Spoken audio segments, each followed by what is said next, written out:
3, 2, 1. Who are you? It doesn't matter who we are. What matters is our plan. No one cared who I was till I put on the mask. But you gotta be willing to take the hits and not pointing fingers saying you ain't where you want to be because of him or her or anybody. Cowards do that and that ain't you. You're better than that. Welcome to 50/50 Media. Hello and welcome to Normee Reviews House of the Dragon Episode 1. Now, as you can see, me and Cynic have hijacked the show, so to speak. We're both really big Game of Thrones fans, and Normee agreed to set this one out. So let's get started. First off, I'd like to point out that once again, the marketing did not do this show any favors at all. No, it didn't, honestly, and I'm starting to think they should just zip it and let it release. The marketing seemed to suggest that this was going to be full of female empowerment and typical man-hating, but this first episode is any indicator of what they're going for. I think they handled it really well. Now, I do have to say that we were all devastated by the disaster that was Season 8 of Game of Thrones, and they're not going to win us back with a single good episode. So, approach with caution. There is a chance that we're going to get burned by the end of this. Those are some wise words to live by, folks. So this first episode, though, it was actually pretty good. Not really a lot to complain about. The writing was actually surprisingly good. They represent people well. Just like in the original Game of Thrones, there's no black and white. There's only areas of gray. I like how they do that. King Viserys is shown to be a loving husband and a good father.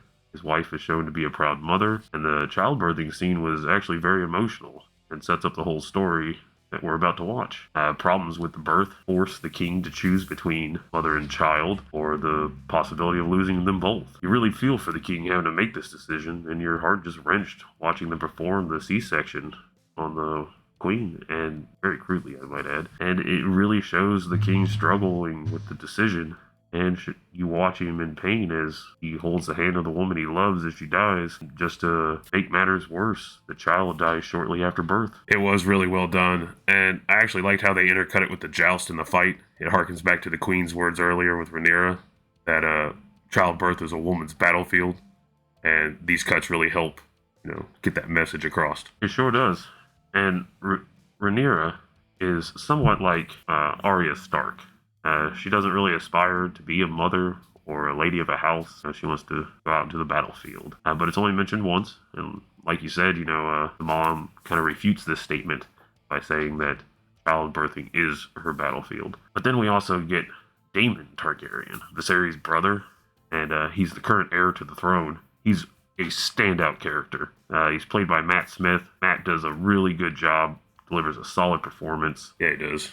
And his character seems to have a bit of a dark side, but at the same time, he's also pretty loyal to his family, at least for this episode. The Hand of the King, Otto Hightower, he has some serious Tywin Lannister vibes to him, and him and Daemon kind of have it out for each other. Some just really good character dynamics. They did a good job bringing these characters to life and just making them feel real, which is surprisingly hard to find these days.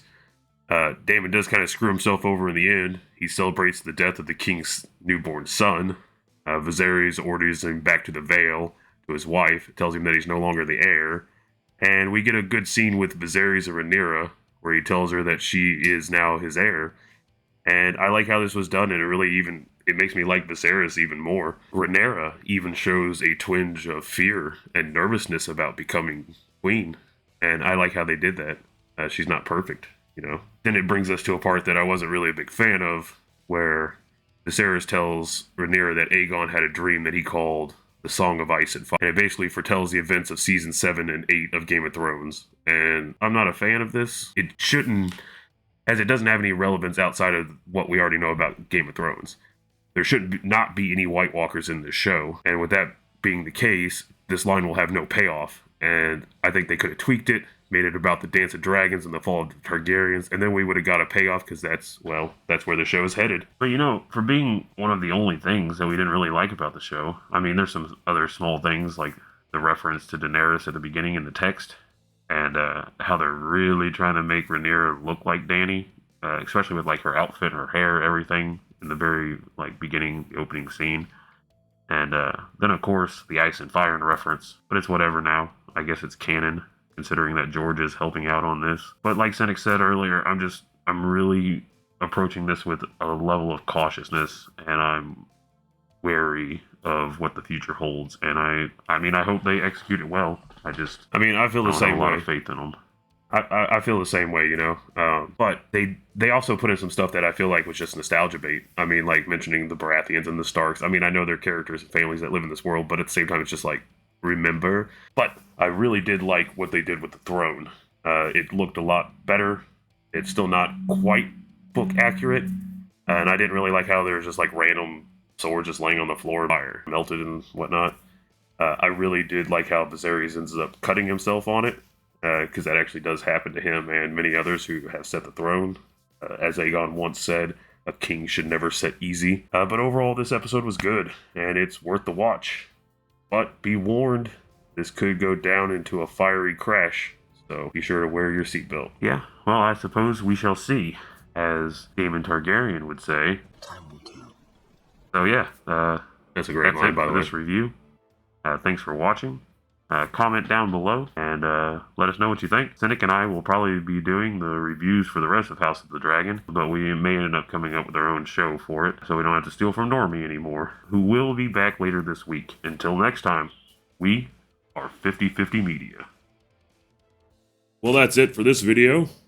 If you like what you saw here today, I do encourage you to hit that like button, the subscribe button, and ring the notification bell so you'll be alerted to all our future videos. I appreciate the time you've taken out of your day to join us. I'll see you in the next one. I'm Lord Koss, and we are 50/50 Media.